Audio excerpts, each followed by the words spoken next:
नमस्कार स्टूडेंट्स, आज के लेक्चर में हम बात करेंगे एच पैरामीटर्स के एग्जाम्पल्स के बारे में। तो हमें यहाँ पर एक एग्जाम्पल दिया है और हमें बोला है find the hybrid parameters for the two port network of the given network. ठीक है, सो आपको यहाँ पर दिखाई दे रहा है हमारा इनपुट टर्मिनल वोल्टेज है V1, input terminal current I1 and same output terminal voltage V2 and current I2।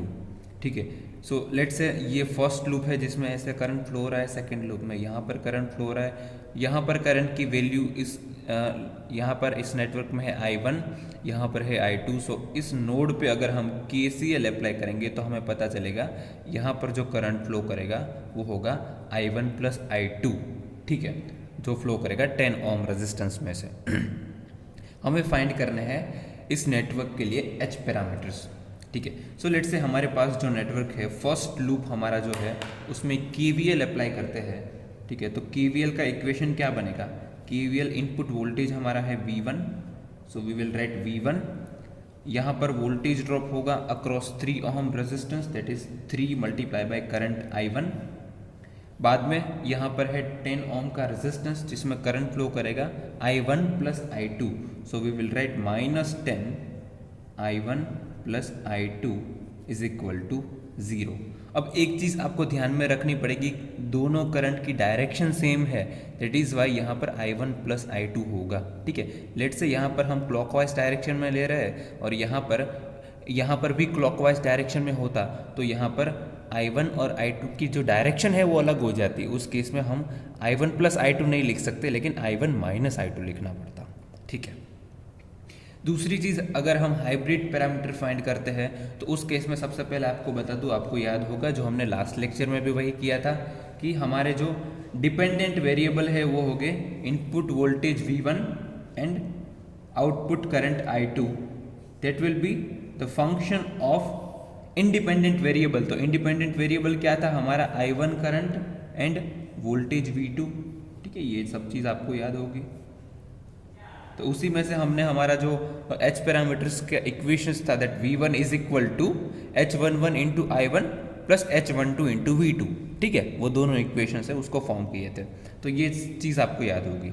सो अभी हम KVL अप्लाई किया और V1 का इक्वेशन लिखा। अगर मुझे V1 का इक्वेशन चाहिए तो ये बनेगा अब -10 I1 प्लस यहाँ पर -3 I1 है, वो राइट हैंड साइड में जाएगा तो बनेगा 13 मल्टीप्लाई बाय I1। सेम यहाँ पर है 10 times I2। Let's say this is equation number 1। Same तरीके से अगर हम सेकेंड लूप में KVL अप्लाई करेंगे, so I will write your V2 minus this 2 multiply by I2, that will be 2I2 plus 4 into I1। Series में हमारे पास यहाँ पर क्या है? dependent voltage source, okay, and the value of this voltage source will be depend on the value of current I1, okay, so that will be plus 4 I1 minus 10 I1 plus I2 is equal to 0। बहुत easy है, simple KVL apply किया हमने। और ये पूरे equation को अगर मुझे V2 के टर्म में लिखना है so यहाँ पर है हमारा -2 I2, यहाँ पर आएगा -10 I2, that will B 12 I2। और I1 की बात करें तो 4 I1 minus 10 I1, that will B 6 I1। Okay, this is equation number 2। Okay, ठीक है, यहाँ तक आपको समझ में आया होगा। ये क्या होगा? ये हमारा इनपुट वोल्टेज आउटपुट वोल्टेज।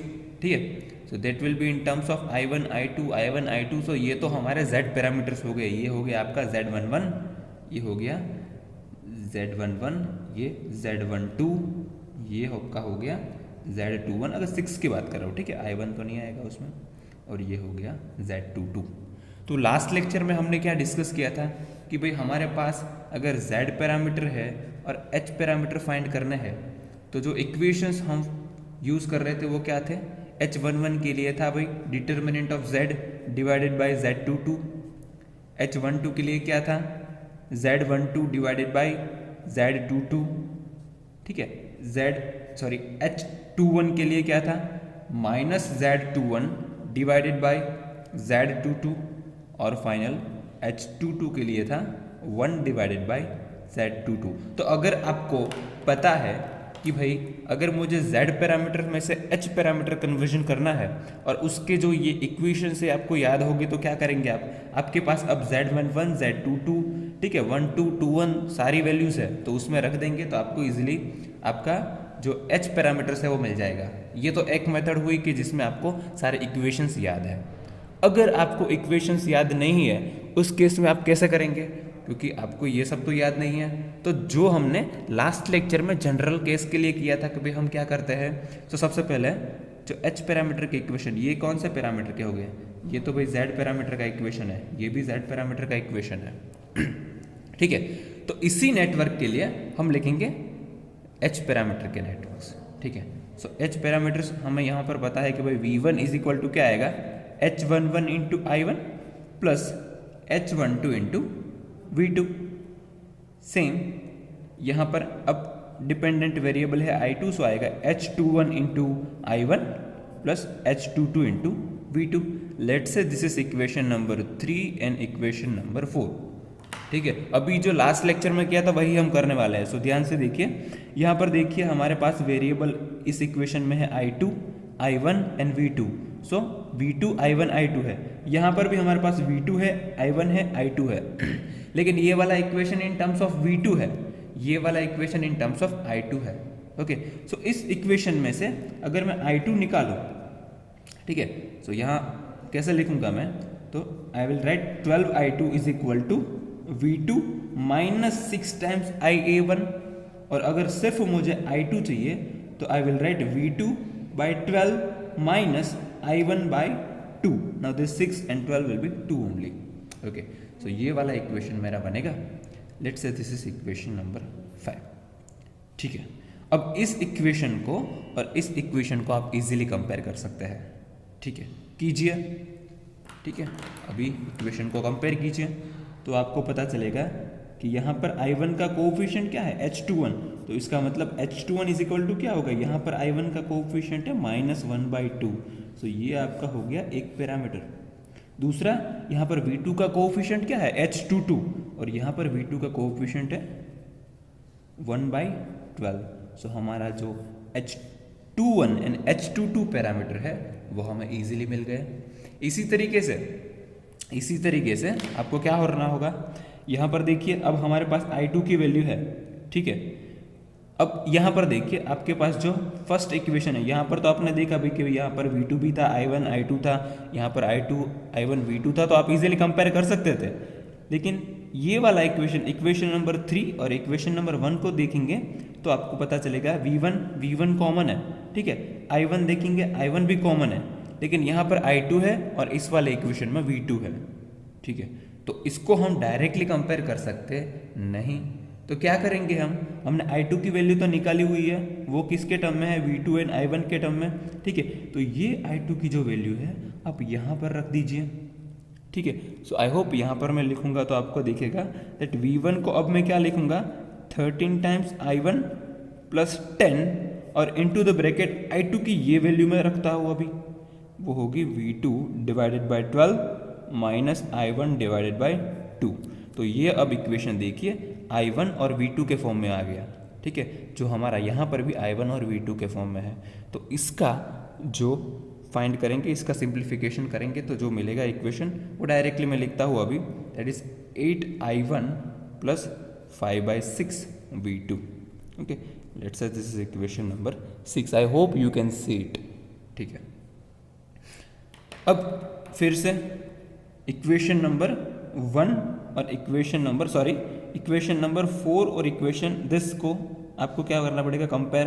तो यहाँ पर i1 का कोएफिशिएंट है h21, यहाँ पर है यहाँ i1 का कोएफिशिएंट है h11, so green pen use करता हूँ, h11, सो h11 की वैल्यू यहाँ पर मिली हमें 8, ठीक है।